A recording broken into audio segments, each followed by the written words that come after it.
Hello students, welcome back to my YouTube channel, The Genius Physicist. Dear student, today we are going to discuss about the electrodynamics. Electrodynamics में हम chapter start करते हैं chapter number 4 जिसका नाम है electric field in a matter. आज हम discuss करेंगे इलेक्ट्रिक फील्ड का मैटर के अंदर क्या बिहेवियर होता है. हमारे पास डिफरेंट कैटेगरीज मैटर की होती हैं, just like solid, liquid, gas. These are matter. Station में हमारे पास तीन टाइप्स की होती है. एक होती है सॉलिड, एक होती है लिक्विड, एक होती है गैस. हमारे पास ये तीन स्टेट्स ऑफ मैटर अवेलेबल है. अभी हम फोकस करेंगे कि सॉलिड में, लिक्विड में और गैस में जो इलेक्ट्रिक फील्ड है इसका क्या बिहेवियर होता है. So we have to focus on that point कि ये मटेरियल जो है इसकी ज्योमेट्री अलग है, इस लिक्विड की ज्योमेट्री अलग है और गैस की ज्योमेट्री अलग है. हर एक की अपनी अपनी कंपोजिशन होती है, अपनी अपनी ज्योमेट्री होती है. तो जो इलेक्ट्रिक फील्ड होगी हर एक मैटर में वो क्या होगी, टोटली डिफरेंट होगी. जो इलेक्ट्रिक फील्ड का एस्पेक्ट होगा, जो बिहेवियर होगा in the matter will be different. तो सॉलिड में, लिक्विड में या गैस हमारे पास, इन सब में जो इलेक्ट्रिक फील्ड का बिहेवियर होगा वो क्या होगा, वेरियस होगा, डिफरेंट होगा. ओके, ये किस तरह वेरी करते हैं इन बातों पर भी फोकस करेंगे. ओके, तो ये हमारे पास स्टेट्स ऑफ मैटर थी. तो इनके पास जो इलेक्ट्रिक फील्ड का बिहेवियर था वो क्या था, डिफरेंट था, चेंज था. वो चेंज क्यों होता है, क्योंकि इसकी ज्योमेट्री अलग है, इसमें बॉन्डिंग अलग है, इसमें बॉन्डिंग अलग है, इसकी बॉन्डिंग अलग है, इसकी कंपोजिशन अलग है, इसकी कंपोजिशन अलग है, इसकी कंपोजिशन अलग है. इनकी स्ट्रक्चर चेंज है, स्टेट चेंज है, बॉन्डिंग चेंज, हर लिहाज से ये क्या है, चेंजिंग है. तो हमारे पास जो इलेक्ट्रिक फील्ड भी होगी वो क्या होगी, वो भी चेंज होगी. Okay okay, now we have to focus on dielectric. कि डाइलेक्ट्रिक क्या होता है. अभी हम थोड़ी सी बेसिक बेसिक कवर कर लेते हैं, उसके बाद थोड़ी सी कॉम्प्लेक्स टॉपिक लेकर आते हैं. अभी हम डिस्कस करेंगे कि डाइलेक्ट्रिक क्या होता है. एक ये टर्म डिस्कस किया गया है इंट्रोडक्शन में. अब जब बुक की रीडिंग करेंगे तो वहां लफ्ज यूज किया गया है डाइलेक्ट्रिक. डाइलेक्ट्रिक क्या होता है. Dielectric is actually a insulating material. ये एक इंसुलेटिंग मटेरियल होता है. सपोज करें मैं आपको एग्जांपल देता हूं. ये चार्ज, एक ये चार्ज है. इनके दरमियान में अब क्या मीडियम है, एयर मीडियम है. कौन सा मीडियम है, एयर मीडियम. अगर मैं इनके दरमियान में सपोज करें ये बुक लेकर आता हूं, सपोज करें मैं इनके दरमियान में ये बुक लेकर आया हूं, इसका मतलब ये है कि मैंने इसके दरमियान में एक डाइलेक्ट्रिक लिया है. डाइलेक्ट्रिक एक इंसुलेटिंग मटेरियल होता है जो इलेक्ट्रिक फोर्सेस को रेजिस्ट करता है. इसकी जो रेजिस्टिविटी होती है वो बहुत हाई होती है, रेजिस्टेंस ज्यादा होती है. इनके दरमियान मैंने क्या लेकर आया है, dielectric. It means this is a insulating material. Okay, तो डाइलेक्ट्रिक क्या होता है, एक इंसुलेटिंग मटेरियल होता है जिसकी जो रेजिस्टिविटी होती है वो मच मोर हाई होती है. एक ये बात कि ये क्या है हमारे पास, this is a insulating material. इसको कहा जाता है ये इंसुलेटिंग मटेरियल. अच्छा, अगर मैं इसको थोड़ा सा और एक्सप्लेन करूं, इसके दरमियान में जो एनर्जी गैप होती है वो बहुत ज्यादा होती है. जैसे हमने पढ़ा था सॉलिड स्टेट फिजिक्स में या जो इलेक्ट्रॉनिक डिवाइस है उसी में भी पढ़ा है कि जो कंडक्टर्स होते हैं, जो इंसुलेटर होते हैं या जो हमारे पास सेमी कंडक्टर्स होते हैं, ये डिफरेंट होते हैं because of their energy gap. उनकी जो कंडक्टिविटी होती है, कंडक्टर्स की ज्यादा कंडक्टिविटी होती है, इंसुलेटर की कंडक्टिविटी लो होती है, सेमी कंडक्टर्स की कंडक्टिविटी मॉडरेट होती है.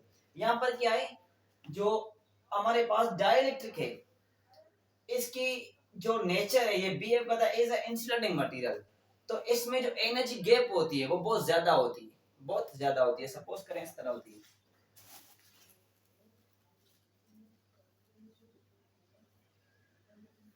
Assume करें this is a valence band, this is a conduction band. एक वैलेंस बैंड, एक कंडक्शन बैंड है. यहाँ पे पिक्चर को जो है ना हॉरिजॉन्टली ड्रा कर सकते हैं किसी भी वैसे. ठीक है, तो यहाँ से इलेक्ट्रॉन इधर जाएगा तो इसको ये सारी गैप क्रॉस करनी पड़ेगी. तो इसमें जो गैप है वो गैप बहुत ज्यादा है. तो एनर्जी गैप ज्यादा होने की वजह से इसका जो इलेक्ट्रॉन है, फ्री इलेक्ट्रॉन, वो जल्दी कंडक्शन बैंड में नहीं जा सकेगा. इसका मतलब यह है कि इसकी जो कंडक्टिविटी है वो क्या है, वो लो है. इसकी जो कंडक्टिविटी है वो क्या है, लो है. और जो रेजिस्टिविटी है वो क्या है, हाई. इट मींस जो रेजिस्ट करती है चार्ज को आगे जाने से, इलेक्ट्रॉन को आगे जाने से, फोर्स को आगे ट्रांसफर करने से, जो प्रॉपर्टीज को रेजिस्ट करती है उसको कहते हैं रेजिस्टिविटी. और ये किस मटेरियल की प्रॉपर्टी है, ये है डाइलेक्ट्रिक की. इसका मतलब ये हुआ इसमें जो एनर्जी गैप होती है वो बहुत ज्यादा होती है. एनर्जी गैप क्या होती है, बहुत ज्यादा होती है इसमें, energy gap is very high.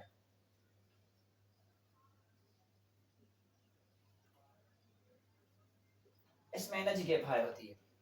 ये शॉर्ट बातें थी मैंने आपसे डिस्कस की। अभी हम आते हैं अपनी टॉपिक जो प्रॉपर टॉपिक है उस टॉपिक पर फोकस करेंगे।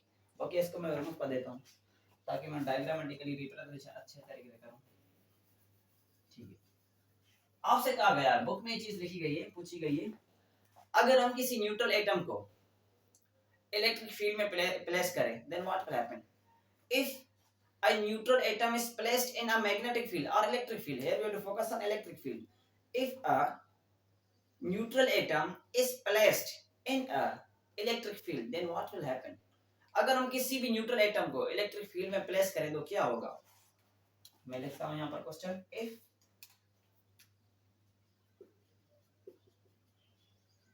neutral atom is placed in electric field, then what will happen?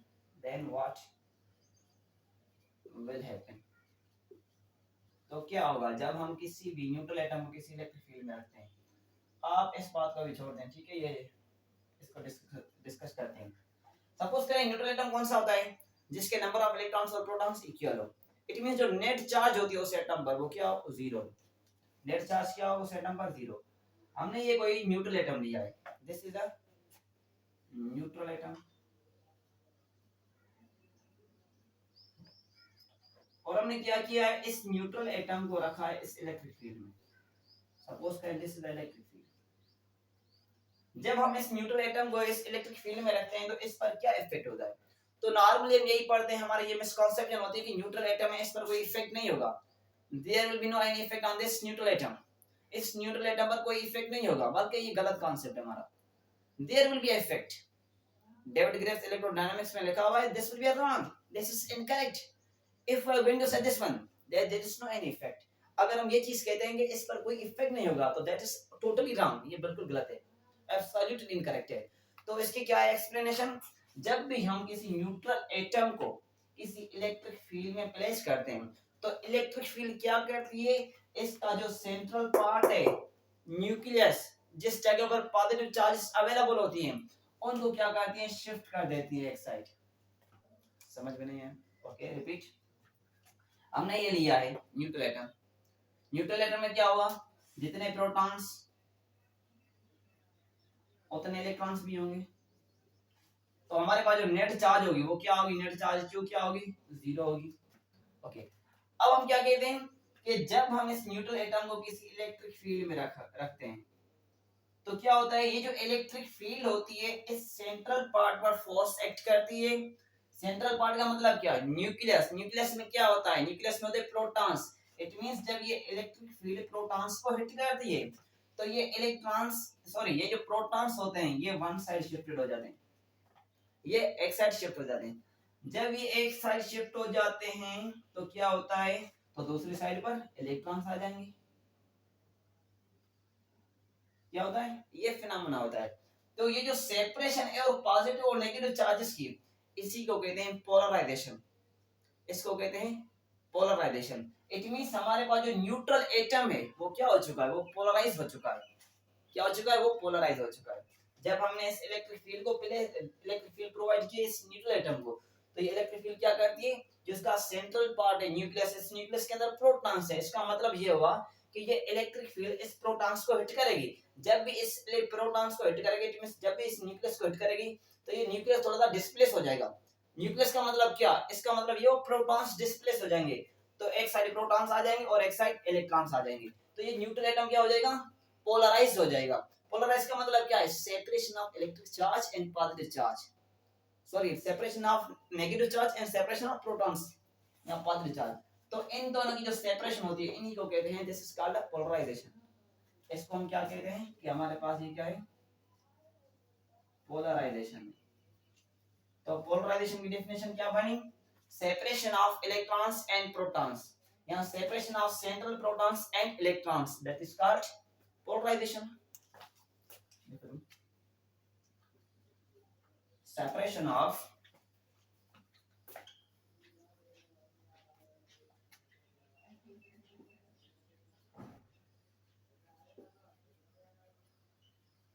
electrons and proton. The separation of electron and central protons, that is called polarization. उसी को कहते हैं पोलराइजेशन। ये इलेक्ट्रॉन्स और प्रोटॉन्स की डिस्ट्रीब्यूशन हो गई है वन वन साइडेड, इसी को कहते हैं पोलराइजेशन। और इस क्वेश्चन का जवाब मिल गया कि जब भी हम न्यूट्रल एटम को किसी इलेक्ट्रिक फील्ड में रखते हैं तो क्या होता है, जो उसका सेंट्रल पार्ट होता है इलेक्ट्रिक फील्ड की वजह से वो थोड़ा सा डिस्प्लेस हो जाता है। सेंट्रल पार्ट का मतलब क्या है, इसका मतलब ये है कि जो इसके अंदर प्रोटॉन्स है वो वन साइडेड शिफ्ट हो जाते हैं। इसका मतलब ये हो अगर ये प्रोटॉन्स शिफ्ट हो गए तो रिमेनिंग क्या बचा, जाहिर सी बात है जब प्रोटॉन्स जाते हैं तो वहां वैकेंसी क्रिएट होती है, उस वैकेंसी को नेगेटिव चार्जेस कहते हैं। तो एक तरफ पॉजिटिव और दूसरी तरफ नेगेटिव, ये पॉजिटिव और नेगेटिव की जो डिस्ट्रीब्यूशन है separately, that is called polarisation. इसी को हम क्या कहते हैं, पोलराइजेशन कहते हैं। एक ये कॉन्सेप्ट हमारा क्लियर होगा कि जब न्यूट्रल एटम को प्लेस करेंगे किसी इलेक्ट्रिक फील्ड में तो क्या होगा। और दूसरा कॉन्सेप्ट हमारे पास, जब भी हम किसी डाइलेक्ट्रिक को, इसका मतलब डाइलेक्ट्रिक का मतलब क्या है, मैंने कहा डाइलेक्ट्रिक उस मटेरियल को कहते हैं जिसके दरमियान में एनर्जी गैप क्या हो, ज्यादा हो, जिसमें जो कंडक्टिविटी हो क्या हो, लो हो, जिसमें रेजिस्टिविटी हाई हो, जिसमें इलेक्ट्रॉन्स इजीली फ्लो ना कर सके, उसको क्या कहते हैं, डाइलेक्ट्रिक कहते हैं। जो बिहेव करे एज अ इंसुलेटर उसी को क्या कहते हैं, उसी को हम कहते हैं डाइलेक्ट्रिक। तो डाइलेक्ट्रिक बिहेव करता है एज अ इंसुलेटिंग मटेरियल। अब क्वेश्चन क्या है, जब हम डाइलेक्ट्रिक को किसी फील्ड में रखते हैं, एक्सटर्नल इलेक्ट्रिक फील्ड में रखते हैं तो क्या होता है, अब इस बात पर फोकस करेंगे। ओके, इसको मैं रिमूव कर देता हूं।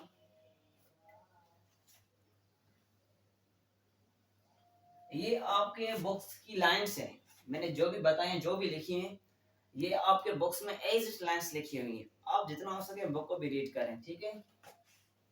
जस्ट पेपर के लिए ना पढ़ें, अपने कॉन्सेप्ट डेवलप करें, अपनी वैल्यू बढ़ाएं, अपनी नॉलेज के लिए ये सारा कुछ अपना टाइम इन्वेस्ट करें, जस्ट नॉट फॉर पेपर्स।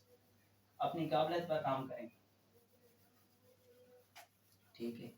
अब क्या है, अब हमारे पास ये सिचुएशन है जो मैंने लिखी है, जब भी हम किसी डाइलेक्ट्रिक को या इंसुलेटर मटेरियल को किसी रखते हैं एक्सटर्नल फील्ड में, सपोज करें हमारे पास एक डाइलेक्ट्रिक है, दिस इज अ डाइलेक्ट्रिक, ये हमारे पास एक डाइलेक्ट्रिक है, लिख दो this is a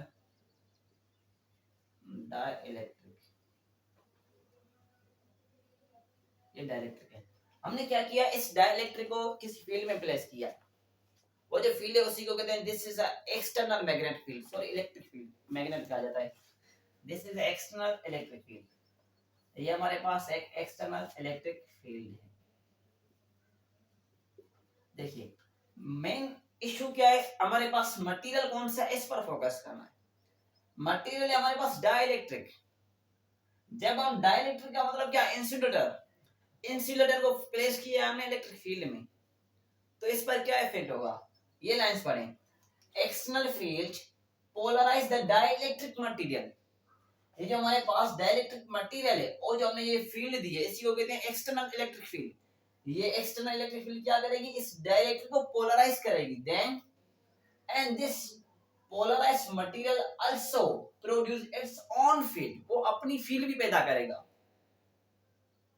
and increase number of dipoles, वो अपने डायपोल्स के नंबर्स को इंक्रीज करता जाएगा। किस तरह, ये हमारे पास क्या है, एक एक्सटर्नल मैग्नेटिक फील्ड है, मैग्नेटिक नहीं इलेक्ट्रिक, एक्सटर्नल इलेक्ट्रिक फील्ड। हमने क्या किया, एक डाइलेक्ट्रिक लिया, डाइलेक्ट्रिक को रखा एक्सटर्नल इलेक्ट्रिक फील्ड में, फिर क्या होता है जब हम इसको इलेक्ट्रिक फील्ड में रखते हैं तो ये जो हमारे पास डाइलेक्ट्रिक है ये पोलराइज हो जाता है। कैसे पोलराइज का मतलब क्या हुआ, उसकी जो पॉजिटिव चार्जेस हैं एक तरफ हो जाती हैं और नेगेटिव एक तरफ हो जाती हैं। पोलराइज का मतलब ये है ना, पोलराइजेशन का मतलब क्या है, separation of electric and separation of negative and positive charge, that is called polarisation, इसको पोलराइजेशन कहते हैं। तो सेम सिचुएशन है, ये डाइलेक्ट्रिक क्या हुआ है, अभी पोलराइज हो चुका है। जब ये डाइलेक्ट्रिक पोलराइज हो जाता है तो पोलराइज होने के बावजूद भी ये एक अपनी इलेक्ट्रिक फील्ड क्रिएट करता है। एक ये फील्ड थी हमारे पास E1 जिसको कहते हैं, दिस इज E1 जो एक्सटर्नल इलेक्ट्रिक फील्ड है। जब ये पोलराइज हो चुका है तो ये क्या करेगा, एक अपनी भी फील्ड क्रिएट करेगा, keep in mind this will also produce its own field, वो एक अपनी भी फील्ड प्रोड्यूस करेगा, उसी को कहते हैं इंड्यूस्ड इलेक्ट्रिक फील्ड। ये क्या करेगा, एक अपनी भी इलेक्ट्रिक फील्ड पैदा करेगा। एक जो सपोज करें उसको कहते हैं इंड्यूस्ड इलेक्ट्रिक फील्ड। ये हमारे पास क्या है, इंड्यूस्ड इलेक्ट्रिक फील्ड अवेलेबल है। Okay, this is induced electric field. अच्छा, ये बात भी मालूम होना चाहिए, जब ये इंड्यूस्ड इलेक्ट्रिक फील्ड पैदा होगी तो इसमें जो नंबर ऑफ डायपोल्स होंगे, number of dipoles will be increase because of this induced electric field. Number of dipoles will be increased. Number of electric dipoles will be increased. जो electric dipoles हैं वो क्या हो जाएंगे, वो भी इंक्रीज होते जाएंगे, बढ़ते जाएंगे। डायपोल का मतलब क्या होता है, नेगेटिव और पॉजिटिव चार्ज के जो टर्मिनल्स होते हैं जिनको पोल्स कहते हैं। ये क्या है हमारे पास, जिस तरह मैग्नेट में होता है एक नॉर्थ होता है एक साउथ होता है, ये क्या होता है, डायपोल्स होते हैं। सेम वे एक पॉजिटिव और एक नेगेटिव। ये भी हमारे पास क्या है, इलेक्ट्रिक डायपोल। जब इंड्यूस्ड इलेक्ट्रिक फील्ड पैदा होगी तो ये डायपोल्स बढ़ते जाएंगे। जितने ये बढ़ते जाएंगे तो हमारे पास फील्ड उतनी और बढ़ती जाएगी, और फील्ड जितनी बढ़ती जाएगी उतनी जो है ना पोलराइजेशन वो भी इंक्रीज होती जाएगी। It means polarization will be increased if number of dipoles will be increased, and number of dipoles will be increased when electric field will be increased. It means polarization can be increased when external field is increased. Okay, so polarization is directly proportional to the electric field, external electric field. Okay, और इस proportion को खत्म करके हम देते हैं एक constant जिसको कहते हैं सिग्मा ए। ये सिग्मा की रिप्रेजेंटेशन है, इसका नाम क्या है, इसी को कहते हैं atomic polarisation. This is called atomic polarisation, या जिसको पोलराइजेबिलिटी भी कहते हैं, या सिंपल में एटॉमिक पोलराइजेशन कहते हैं। P is equal to sigma E, इसको हम कहते हैं पोलराइजेबिलिटी या एटॉमिक पोलराइजेशन कहते हैं। ठीक है, ये कॉन्सेप्ट क्लियर हो गया। और दूसरी बातें कुछ मैं आपको बताता चलूं, सिंपल बातें, कॉन्सेप्चुअल बातें हैं। और दूसरी पॉइंट ये, अगर हम इलेक्ट्रिक फील्ड को एक्स एक्सिस में भेजते हैं या एक्स एक्सिस के साथ परपेंडिकुलर भेजते हैं, then what will be effect on the polarisation. तो पोलराइजेशन पर क्या इफेक्ट होगा, अगर मैं इस इलेक्ट्रिक फील्ड को, या हमारे पास एक्स एक्सिस अवेलेबल है, अगर मैं इस इलेक्ट्रिक फील्ड को एक्स एक्सिस के साथ पैरेलल भेजता हूं, देन व्हाट विल हैपन, तो क्या होगा, या अगर मैं इलेक्ट्रिक फील्ड को इस एक्स एक्सिस के साथ परपेंडिकुलर भेजता हूं, देन व्हाट विल हैपन, तो क्या होगा, क्या पोलराइजेशन चेंज होगी? सर पता नहीं, yes this will be change, क्योंकि पोलराइजेशन पैदा हुई किसकी वजह से, इलेक्ट्रिक फील्ड की वजह से। इलेक्ट्रिक फील्ड एंगल पर डिपेंडेंट होती है, डायरेक्शंस पर डिपेंडेंट होती है। अगर परपेंडिकुलर है तो इलेक्ट्रिक फील्ड का वैल्यू समथिंग आएगा, अगर हमारे पास जो इलेक्ट्रिक फील्ड पैरेलल है उसका वैल्यू अलग आएगा, अगर किसी एंगल पर है तो उसका वैल्यू अलग अलग आएगा। तो पोलराइजेशन भी सेम वे से, अगर डायरेक्शन चेंज करते हैं तो पोलराइजेशन का वैल्यू भी क्या होगा, चेंज होगा। हमारे पास एक मटेरियल है, सपोज करें हमने इस जगह से फील्ड दी है इसको, इसकी पोलराइजेशन सपोज करें P1 है, और इधर से भी दी हमने इलेक्ट्रिक फील्ड, इसकी पोलराइजेशन इधर से भी दी है, इधर से भी दी है। इसकी जो पोलराइजेशन है सपोज करें P2 है, इसकी क्या है P3 है, इसकी क्या है P4 है। यहाँ पर इलेक्ट्रिक फील्ड का डायरेक्शन चेंज करने से जो पोलराइजेशन है वो भी चेंज हो जाती है। By changing the direction of electric field the value of polarisation will be change, जो पोलराइजेशन है वो चेंज होगी। अगर हमारे पास सपोज करें ये हमारे पास एक्स वाई प्लेन है, ये एक्स एक्सिस है, थोड़ी सी खराब है, ये एक्स एक्सिस है, और ये हमारे पास वाई एक्सिस है। एक्स एक्सिस में अगर हम इलेक्ट्रिक फील्ड प्रोवाइड करते हैं कार्बन डाइऑक्साइड एटम को, सॉरी मॉलिक्यूल, हमारे पास एक मॉलिक्यूल कार्बन डाइऑक्साइड का, कार्बन डाइऑक्साइड गैस अवेलेबल है, अगर हम इसको इलेक्ट्रिक फील्ड देते हैं एक्स एक्सिस में, तो इसका जो वैल्यू होता है पोलराइजेशन का, वो वैल्यू होता है हमारे पास near about when we are going to provide electric field along the x axis, इसका जो वैल्यू होता है वो होता है 4.5 into 10 पर माइनस में 40 कूलम स्क्वायर। इसका वैल्यू लिखें, क्या है वैल्यू यहाँ पर पोलराइजेशन का, अगर फील्ड दी हमने एक्स एक्स में, तो पोलराइजेशन का वैल्यू है 4.5 into 10 पर minus 40 coulomb square into metre upon में न्यूटन। ये पोलराइजेशन का वैल्यू है, coulomb square into metre upon में newton, this value of polarisation. अगर हमें दिए electric field along x axis, तो उस केस में पोलराइजेशन का वैल्यू ये आएगा जब हमारे पास क्या हो, कार्बन डाइऑक्साइड गैस हो। ओके, अगर हम कहें कि हम इलेक्ट्रिक फील्ड को एक्स एक्सिस के साथ परपेंडिकुलर दे दें 90 डिग्री पर, तो उस केस में जो कार्बन डाइऑक्साइड गैस की जो पोलराइजेशन है वो क्या होगी, वो फिर भी चेंज होगी।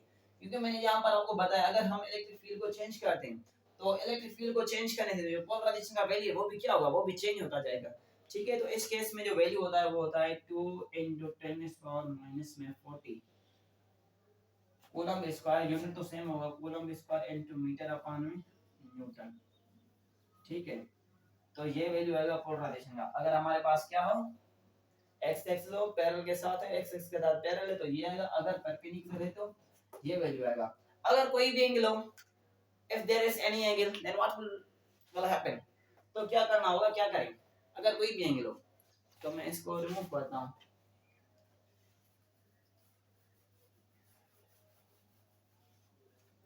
if there is any angle, एक केस हमारे पास ये केस नंबर 1, अगर x एक्स हो, अगर हमारे पास परपेंडिकुलर हो x एक्स के साथ। केस नंबर 3 क्या है, at any angle. Third case क्या है हमारे पास, एट एनी एंगल, कोई भी एंगल हो, तो उस केस में क्या होगा, तो उस केस में जो पोलराइजेशन होगी वो क्या होगी, फार्मूला क्या है इसका, सिग्मा ई।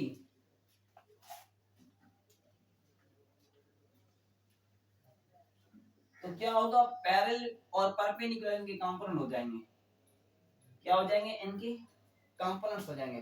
तो अगर कोई भी एंगल हो तो उस केस में जो पोलराइजेशन मिलेगी वो ये मिलेगी, पैरेलल कंपोनेंट और परपेंडिकुलर कंपोनेंट में क्या करेंगे, सम अप करेंगे, प्लस करेंगे, ऐड कर लेंगे, तो हमारे पास पोलराइजेशन आ जाएगी एच एनी एंगल। ओके, तो ये हमारे पास पोलराइजेशन। अगर आपको कोई क्वेश्चन तो आप कमेंट कर सकते हैं, इंशाल्लाह as soon as possible I will respond it properly. Okay, so I think that will be enough, ये काफी आज के लिए। so नेक्स्ट वीडियो लेक्चर में हम डिस्कस करेंगे, हमारे पास टॉपिक क्या है, टॉपिक है हमारे पास electric field at a distance from centre of uniform charge particle. यहाँ सिंपली मैं आपको कहता चलूं कि हम ये डिस्कस करेंगे कि पोलराइजेबिलिटी क्या होती है। हमारी नियत ये थी कि इसी वीडियो लेक्चर में डिस्कस कर लेंगे, मगर थोड़ा सा थोड़े टाइम की वजह से ये वीडियो आई थिंक इनफ है। तो नेक्स्ट वीडियो लेक्चर में हम डिस्कस करेंगे कि पोलराइजेबिलिटी का वैल्यू क्या होता है, इसको किस तरह मालूम कर सकते हैं, किन फैक्टर्स पर डिपेंडेंट होती है। Okay, so if you have any question you can comment me. Okay, thank you.